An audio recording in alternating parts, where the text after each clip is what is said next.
యుద్ధం జరిగిందా? ఆ యుద్ధం జరిగే ముందు అన్న నక్క తమ్ముడి నక్కతో ఇలా అంటుంది. చూసావా, నీ చెప్పుడు మాటలు విని మన రాజు ఎన్ని కష్టాల పాలయ్యాడో. ఇంకా ఆ అమాయకుడైన ఎద్దు కూడా బలి కాబోతున్నాడు. నీలాంటి మూర్ఖులకి నీతి చెప్పడం కంటే బుద్ధి తక్కువైన పని లేదు నాకు. నాకు ఈ పరిస్థితి చూస్తుంటే ఒక కథ గుర్తొస్తుంది అంటుంది. ఏంట కదా? ఒక చిన్న పిట్ట ఇంకా 2 కోతుల కథ. చెప్పనా?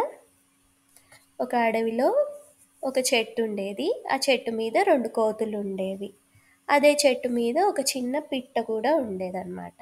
ఈ కోతులు చలి వేస్తున్నాయని మినుగురు పురుగులు అని ఉంటాయి, లైట్ వామ్స్.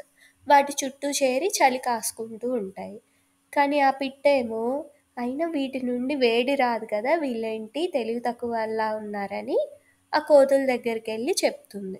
ఇక్కడ కాదు మనం చలి కాచుకోవాల్సింది, అదిగో ఆ చెట్టు దగ్గర మంట ఉంది, ఆ మంట దగ్గరికి వెళ్ళి కూర్చుంటే చలి కాచుకోవచ్చు.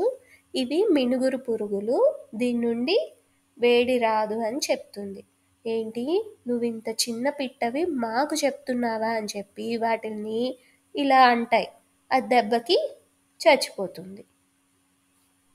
ఏదో మంచి చెప్పడానికి పోయి దాని ప్రాణాల మీదకే తెచ్చుకుంది ఆ పిట్ట అని అన్న నక్క తమ్ముడు నక్కతో చెప్తుంది. యుద్ధం జరిగిందా అమ్మా? అది తెలియాలంటే వచ్చే వారం వరకు వెయిట్ చేయాల్సిందే.